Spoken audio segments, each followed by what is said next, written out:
Hello everyone, welcome to another series of today's GK. Let's begin with previous day's practice question. Question was recently seen in the news. The BARI China Badam 12 is an improved variety of which of the following? Groundnut, almonds, apricot or hazelnut? The correct answer is option A, groundnut. Recently, the Hyderabad-based International Crops Research Institute for the Semi-Arid Tropics and Bangladesh Agricultural Research Institute have released BARI China Badam 12. It is an improved groundnut variety in Bangladesh. The variety is available for cultivation of the upcoming season post-rains. It demonstrates greater resistance to foliar fungal diseases and matures 4 days earlier than its counterpart.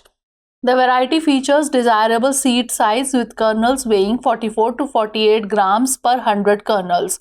This improved variety is more resistant to diseases and has been designed to meet the needs of food processing industries. Therefore, option A is the correct answer. Now let's begin today's session. First question is, consider the following statements regarding the National Handloom Day. 1. The e-portal Bhartiya Vastra evam 𝐾𝐫𝐢𝐬𝐡𝐭𝐢, a repository of textiles and crafts, is launched on this day.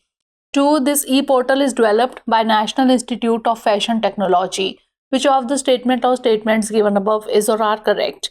1 only, 2 only, both 1 and 2, or neither 1 nor 2? The correct answer is option C, both 1 and 2.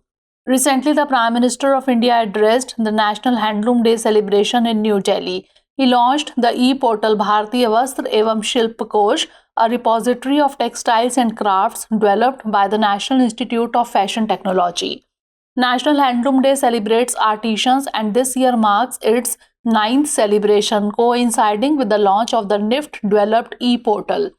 The event brings together weavers, artisans, and stakeholders from various sectors, promoting India's rich textile heritage.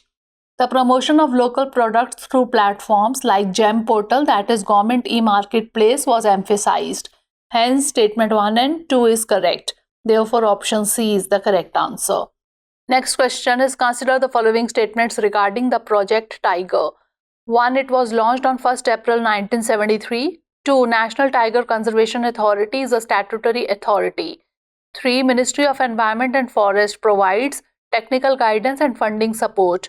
How many of the statements given above is or are correct? Only 1, only 2, all 3, or none? The correct answer is option C, all 3. Recently, the death of cheetah also raised the concern of Project Tiger in India. Project Tiger was launched by the Government of India on April 1, 1973 with the aim of conserving the tiger population. Hence, statement 1 is correct. It is the world's largest species conservation initiative. The Project Tiger Directorate of the Ministry of Environment and Forest offers technical guidance and funding support. Hence, statement 2 is correct. Project Tiger was transformed into a statutory body known as the National Tiger Conservation Authority. Hence, statement 3 is correct. This transformation was achieved by incorporating relevant provisions within the Wildlife Protection Act of 1972, carried out through an amendment called the Wildlife Protection Amendment Act of 2006. Therefore, option C is the correct answer. Next question is, recently the term EG.5.1 or Eris was in the news. It is related to SpaceX satellite technology, superconductor, regional alliance, or COVID-19. The correct answer is option D, COVID-19. Recently, the health authorities in the United Kingdom have raised concerns as a rapidly spreading new subvariant of the COVID-19 virus called EG.5.1 or Eris has prompted heightened alertness. EG.5.1 was first raised as a signal in monitoring on July 3, 2023 as part of horizon scanning due to increasing reports. This strain of the Omicron variant has become the second most prevalent variant in the United Kingdom. Eris is designated as a variant under monitoring by the World Health Organization. It is not currently classified as a variant of concern. Therefore, option D is the correct answer.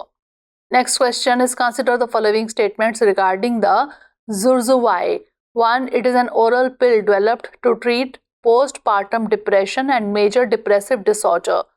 2. It has been approved by WHO. Which of the statement or statements given above is or are correct? 1 only, 2 only, both 1 and 2, or neither 1 nor 2? The correct answer is option A, 1 only. Recently, the Zurzuvae was approved for the treatment of postpartum depression. Zurzuvae is the first ever oral medication developed for major depressive disorder or clinical depression. Hence, statement 1 is correct. It offers a holistic approach to aid individuals dealing with these mental health issues. Before Zurzuvae's approval, treatment for postpartum depression was primarily available in the form of intravenous injections. The US Food and Drug Administration has recently granted approval for Zurzuvae, co-developed by Biogen and Sage Therapeutics. It has not been approved by WHO. Hence, statement 2 is incorrect. Therefore, option A is the correct answer. Next question is, which one of the following best explains or describes the term L99? Rover, superconductor, satellite, or supercomputer? The correct answer is option B, superconductor.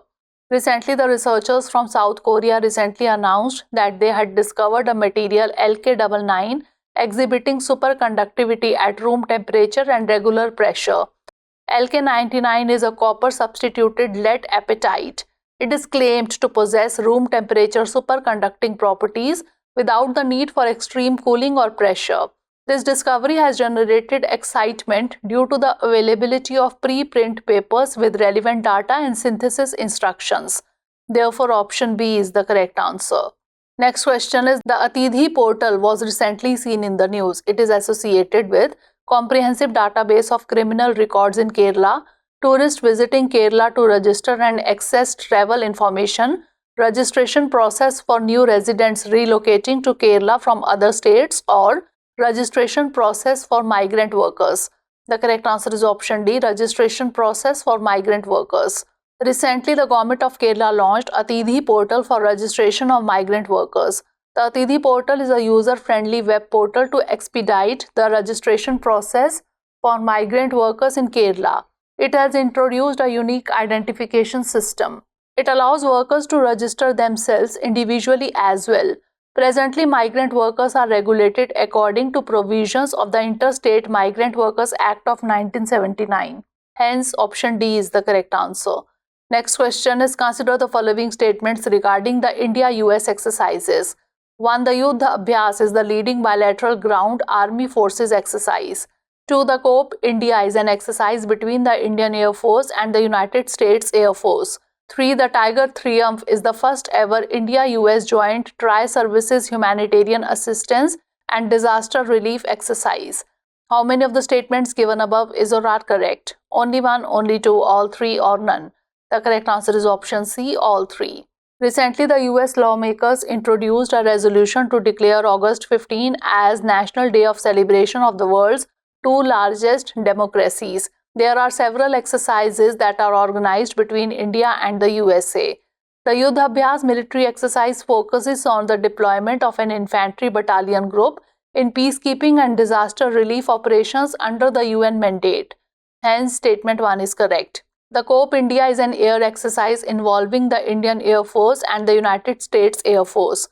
Hence, statement 2 is correct. The Tiger Triumph was the first joint tri-services humanitarian assistance and disaster relief exercise between India and the United States. Hence, statement 3 is correct. The primary objective was to enhance interoperability for effective execution of HADR operations.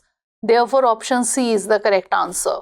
Next question is, consider the following statements regarding the Delhi Services Bill. 1. It states that inquiries and suspensions of national capital officials will fall under the jurisdiction of the central government. 2. It empowers the Lieutenant Governor in matters like prorogation, summoning and dissolution of the Delhi Legislative Assembly. 3. The National Capital Civil Services Authority gives the central government a significant say in the transfer and postings of officials in Delhi. How many of the statements given above is or are correct? Only one, only two, all three, or none? The correct answer is option C, all three. Recently, the Indian Parliament passed the Delhi Services Bill, also known as the Government of National Capital Territory of Delhi Amendment Bill 2023. Section 30 of the bill states that the central government will have the power to investigate any allegation of misconduct against an official in Delhi. Hence, statement 1 is correct. The central government will also have the power to suspend an official pending the outcome of an investigation. The bill also empowers the Lieutenant Governor in matters like prorogation, summoning and dissolution of the Delhi Legislative Assembly. Hence, statement 2 is correct. The National Capital Civil Services Authority will consist of key officials: the Chief Secretary of Delhi, the Principal Home Secretary of Delhi, and the Chief Minister of Delhi. The creation of the NCCSA gives the central government a significant say in the transfer and postings of officials in Delhi. Hence, statement 3 is correct. Therefore, option C is the correct answer. Next question is, which one of the following best describes the term Havana syndrome, sometimes seen in the news? Disposal of mine waste in Havana Island, anti-money laundering, scarcity of food and medicines, or a set of mental health symptoms? The correct answer is option D, a set of mental health symptoms. Recently, the central government has told the High Court of Karnataka regarding the matter of the Havana syndrome in India in response to a Bengaluru resident's recent petition. Havana syndrome refers to a set of mental health symptoms that are experienced by United States intelligence and embassy officials in various countries. It typically involves symptoms such as hearing certain sounds without any outside noise, nausea, vertigo, and headaches, memory loss, and balance issues. The first such case was reported in April 2018 at the Guangzhou Consulate, China. Therefore, option D is the correct answer. Last question is, recently the term Swathi Mountains was in the news. It is a weapon locating radar, volcanic mountain, pile of garbage, or sea mounds. The correct answer is option A, weapon locating radar. Recently, the Indian Army inducted the lighter and more compact version of the indigenously developed weapon locating radar called Swathi Mountains. The Swathi Mountains WLR is an advanced electronically scanned phased array radar. It was developed by Bharat Electronics Limited in Bengaluru. It is specifically designed for operations in mountainous and high altitude areas. It even tracks friendly fire trajectories, enabling precise calculations for more accurate artillery strikes. Therefore, option A is the correct answer. Now it's time for the practice question. The exercise Malabar is sometimes seen in the news. It is a India-Russia military exercise, the Indian Army and the Indian Air Force joint exercise, India-USA air exercise, or Quad members naval exercise. Send the answer of this question in the comment section. Stay tuned for the next episode. Thanks for watching.